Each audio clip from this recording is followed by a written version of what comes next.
안녕하세요. 오늘은 소득 유형에 따라 어떻게 저축을 효율적으로 할 수 있는지 알려드리도록 하겠습니다. 고정적인 소득을 가진 분들과 소득이 불규칙한 분들의 각각의 상황에 맞는 적금 전략을 알아보겠습니다. 자, 시작해볼까요? 첫 번째로 고정적인 소득을 가지신 분들이에요. 보통 우리가 월급 생활자, 급여 생활자라고 얘기를 하죠. 매달 일정한 수입이 들어오기 때문에 자금 계획을 세우기가 비교적 쉽습니다. 이런 고정적인 소득을 가지신 분들에게 적합한 저축 형태에 대해서 알아보도록 하겠습니다. 첫 번째로 정기적금입니다. 정기적금은 매달 일정 금액을 저축하는 방식이죠. 계획적인 저축이 가능합니다. 고정된 금액을 매월 한 번 내가 계약한 기간 동안 저축을 한다는 것이고, 개설 시에 대부분 자동이체를 미리 설정해 두기 때문에 신경 쓰지 않고 돈을 모으실 수가 있게 되겠죠. 소득 대비 적정한 저축 금액은 그렇다면 얼마일까요? 내 월급에서 얼마나 저축을 해야 하나는 건 많은 분들이 가지시는 고민입니다. 일반적으로 소득의 20에서 50%를 저축하는 것이 좋다고 권장이 되고 있는데요. 예를 들어 월 소득이 300만 원이라면 60만 원에서 150만 원 정도를 저축을 하는 걸 추천을 한다는 거죠. 이 저축 금액 안에는요, 만약을 대비한 비상금을 포함해서 6개월치 정도의 생활비 정도까지 포함하는 걸 말을 합니다. 비상금과 예비저축까지 말하는 거죠. 이를 준비해 두면 우리는 어떨까요? 예상치 못한 지출이 생겨서 우리가 적금을 깨야 될 때나, 아니면 경제적으로 우리가 무슨 불안한 상황이 생겨도 저축을 깨지 않고 잘 유지할 수가 있겠죠. 20에서 30%는 이해가 가는데요, 선생님. 30에서 50%는 사실상 좀 힘들지 않나요? 라고 생각하실 수 있습니다. 네, 맞습니다. 적어도 월급의 30% 이상을 저축을 하는 게 힘든 분들이 많으실 수 있어요. 만약에 가능한 사람들이라고 하면 이런 분들은 대부분 부모님 집에서 함께 거주를 하시는 분들일 거예요. 미혼의 성인 분들이나 어느 정도 자리를 잡은 직장인 분들, 소득이 좀 괜찮다거나 결혼을 했어도 자녀가 없는 경우, 이렇게 좀 비용에 대한 부담이 없는 분들은 알뜰히 사신다면 가능한 금액입니다. 하지만 외부에 나가서 혼자 생활하시는 분들은 어떤가요? 월세나 집을 얻기 위해서 내가 받은 전세 자금 대출, 원리금의 상환, 각종 공과금 관리비 등등 본인이 부담해야 될 거주 비용이 상당히 높아지기 때문에 이런 분들에게는 30%가 넘는 금액을 저축하는 건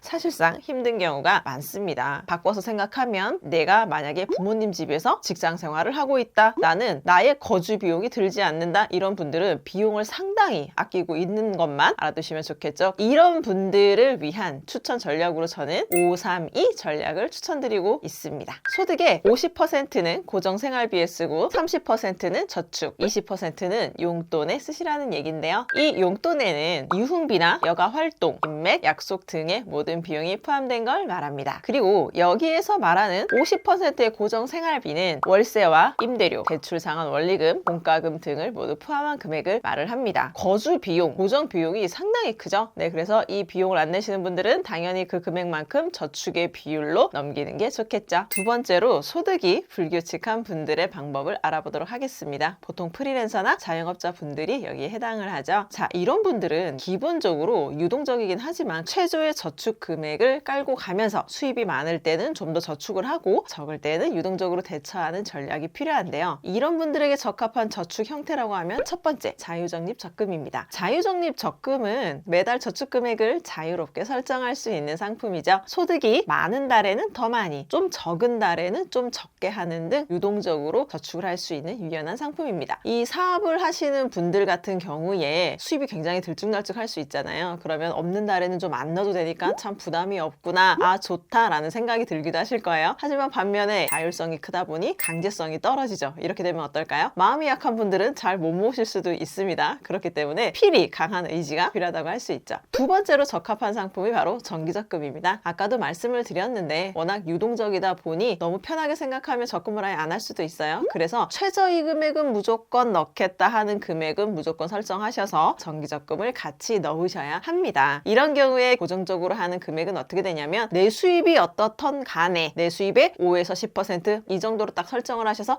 이건 내가 무조건적으로 정기적금을 넣겠다 하고 입금을 하시는 거를 말씀을 드립니다. 그래야만 어느 정도 기본적으로도 모으면서 추가적으로 더 모을 수 있는 구조가 설정이 되겠죠. 소득이 불규칙한 분들의 소득 대비 적정 저축 비율 금액에 대해서 한번 알아보도록 하겠습니다. 이런 분들은요, 수입의 범위가 상당히 넓죠. 그래서 수입 안에서 저축을 하는 범위도 좀 넓게 설정이 될 수밖에 없습니다. 10에서 50% 정도를 추천을 드리고요. 내가 만약에 이번 이번 달에 좀 수입이 높다 하시면 30% 이상은 저축을 하시고, 내가 좀 소득이 낮다, 이번 달에 거의 없다 하실지라도 최소 10% 이상이라도 고정적으로 저축을 하는 것이 굉장히 중요합니다. 그러려면 평균 소득을 알아야 되는데요. 평균 소득이란 나의 지난 3개월, 6개월, 1년치의 소득을 모두 더해서 월수로 나눠보면 평균 소득이 나오겠죠. 예를 들어서 내가 한 달 생활비가 200만 원이고 나의 평균 소득은 계산해봤더니 나는 한 달에 270만 원 정도가 된다 하시는 분이라면 10%인 최소 27만 원 정도는 무조건 고정적으로 저축을 하려고 노력을 하시고요. 나머지 정도를 여유가 되는 대로 전부 다 저축을 하면은 바람직하겠죠. 그리고 소득이 불규칙한 분들일수록 3에서 6개월치 해당하는 생활비는 분명히 비상금으로 마련을 해 두어야만 여러분들이 계획한 저축을까지 잘 유지할 수가 있게 됩니다. 이렇게 소득이 불규칙한 분들은 왠지 꾸준한 저축이 어려울 것 같지만 아닙니다. 계획을 잘 세우면 잘 되겠죠. 이러한 분들을 위한 추천 전략 3가지를 말씀을 드릴게요. 자, 첫 번째, 우선순위 정하기입니다. 내가 소득은 불규칙하지만 나의 고정 생활비는 늘 나가야 되죠. 그리고 사업을 하시는 분들, 사업의 운영 경비 또한 사업 매출이 있건 없건 발생을 할 수밖에 없죠. 이런 고정비가 얼마 드는지 분명히 먼저 계산을 하고 설정을 하셔야만 내가 이걸 뺀 나머지를 저축을 할 수 있게 됩니다. 그러니까는 나의 우선순위에 따라서 꼭 나가야 하는 금액을 계산을 해보시고 나머지를 저축을 하시는 방향으로 하시고요. 이번 달에 수입이 좀 높다 이럴 때에는 투자까지도 생각을 하시면 좋을 것 같습니다. 두 번째, 비상금 계좌입니다. 수입이 유동적인 분들일수록 비상금 통장이 굉장히 중요합니다. 수입이 없는 달에는 여기에서 꺼내서 나의 각종 고정비, 사업 운영 경비들을 충당을 해야 되기 때문에 비상금 잘 유지해 주시고요. 세 번째, 투자와 저축의 병행입니다. 수입이 크게 늘어나는 달이라던가 매출이 굉장히 좋아서 많이 벌었다 하시는 그런 달에는 내가 무조건 넣어야 되는 적금을 넣으시고요. 그 외의 돈으로는 안정적인 중장기 투자도 같이 고려해보시면 좋겠죠. 저축은 안전하게 자산을 쌓는 방법이고요. 투자 상품은 어떤가요? 내가 잘만 활용을 한다면 이 자산을 조금 더 빨리 불릴 수 있는 기회를 또 얻을 수 있기 때문에 둘 다 좋은 전략이라고 생각할 수 있습니다.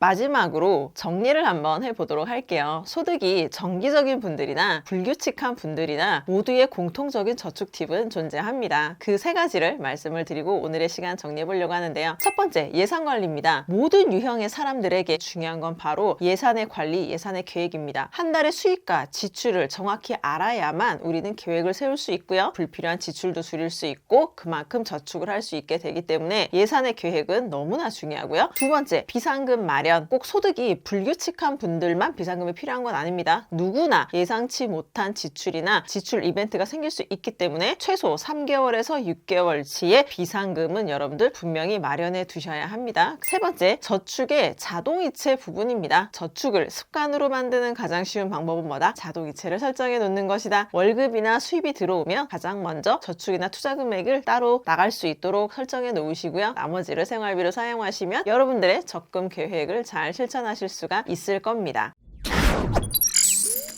사람들이 자신의 상황에 맞는 저축 계획을 세우는 방법 그리고 필요한 상품에 대해서 말씀을 드려봤습니다. 그러면 우리 다음 시간에는요, 나는 1년에 얼마를 버는데 이런 나는 얼마를 모을 수 있을까? 라는 고민 많이들 있으시죠? 예를 들어서 1년에 3천만 원 버는 내가 1년에 1,000만 원을 모으려면 어떻게 해야 될까? 이런 부분들 다 같이 다음 시간에 구체적으로 한번 얘기 나눠보도록 할게요. 오늘은 소득의 유형별로 어떤 적금 전략이 좋은지에 대해서 알아봤습니다. 여러분의 상황에 맞는 저축 방법 잘 찾으셔서 실천해 보시고 부자 되시기 바랍니다. 저축은 미래를 위한 가장 확실한 준비입니다. 그럼 오늘도 행복한 하루 보내시고 다음 영상에서 또 만나요. 구독과 좋아요, 알림 설정 부탁드립니다.